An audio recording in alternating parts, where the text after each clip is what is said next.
യുദ്ധം അവസാനിപ്പിക്കാനുള്ള US president Donald ട്രംപിന്റെ പദ്ധതിയിൽ പ്രതികരണം അറിയിക്കാൻ യുക്രൈന് മേൽ സമ്മർദ്ദമേറുന്നു. ക്രിമിയയെ റഷ്യൻ പ്രദേശമായി US അംഗീകരിക്കുന്നതും ഉക്രൈൻ നാറ്റോയിൽ ചേരുന്നത് ഒഴിവാക്കുന്നതും ഉൾപ്പെടെയുള്ള ട്രംപിന്റെ നിർദ്ദേശങ്ങളിൽ ഈ ആഴ്ചയോടെ തീരുമാനം അറിയിക്കണമെന്നാണ് നിർദ്ദേശം.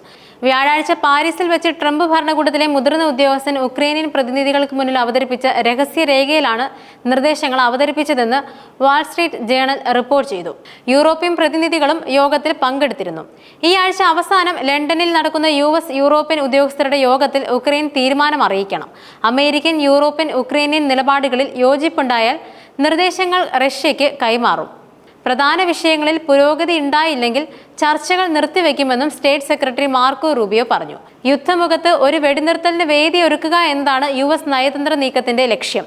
വെടിനിർത്തൽ കാലയളവിൽ അന്തിമ പരിഹാരവും ഒത്തുതീർപ്പും സാധ്യമാക്കാനാണ് പദ്ധതി. റഷ്യക്ക് തങ്ങളുടെ ഏതെങ്കിലും പ്രദേശത്ത് നിയമപരമായ അവകാശമുണ്ടെന്ന് അംഗീകരിക്കില്ലെന്ന് ഉക്രൈൻ വ്യക്തമാക്കിയിട്ടുള്ളതിനാൽ ട്രംപ് ഭരണകൂടത്തിന്റെ ചില ആശയങ്ങൾ ചർച്ചകളിൽ പ്രതിസന്ധി സൃഷ്ടിച്ചേക്കും. 2014 ക്രിമിയൻ ഉപദ്വീപ് റഷ്യ പിടിച്ചെടുത്തത് അംഗീകരിക്കാനുള്ള ട്രംപിന്റെ നീക്കം ഡെമോക്രാറ്റിക്, റിപ്പബ്ലിക്കൻ ഭരണകൂടങ്ങളുടെ പതിറ്റാണ്ടിലേറെ നീണ്ട അമേരിക്കൻ നയത്തെ മാറ്റിമറിക്കും. റഷ്യയുമായി നയതന്ത്രപരമായ ഒത്തുതീർപ്പ് തേടാൻ സമ്മർദ്ദം ചെലുത്തുന്നതായി ട്രംപ് ഭരണകൂടം ഉക്രൈനിൽ നിന്നും ആയുധങ്ങളും രഹസ്യാന്വേഷണ വിവരങ്ങളും താൽക്കാലികമായി തടഞ്ഞു വെച്ചിട്ടുണ്ടെങ്കിലും സാമ്പത്തിക ഉപരോധങ്ങൾ ഏർപ്പെടുത്തുകയോ പുടിനെതിരെ സമ്മർദ്ദം ചെലുത്താൻ എന്തെങ്കിലും കൃത്യമായ നടപടികൾ സ്വീകരിക്കുകയോ ചെയ്തിട്ടില്ല.